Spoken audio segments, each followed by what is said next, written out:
এই নামাজ কেন পড়েন?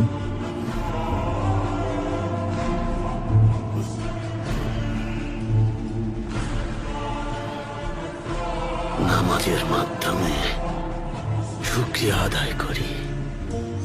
এর মাধ্যমে আল্লাহ তাআলাকে স্মরণ করি,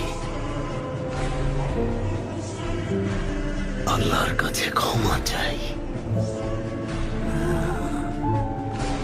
আমরা ট্যাঙ্গারির কাছে প্রার্থনা করি, মোহাম্মদের কথা বলুন সাল্লাল্লাহু আলাইহি ওয়াসাল্লাম। ওসমান বেও এই নামটা যখন শোনেন ওটা বলে চুপ থাকেন।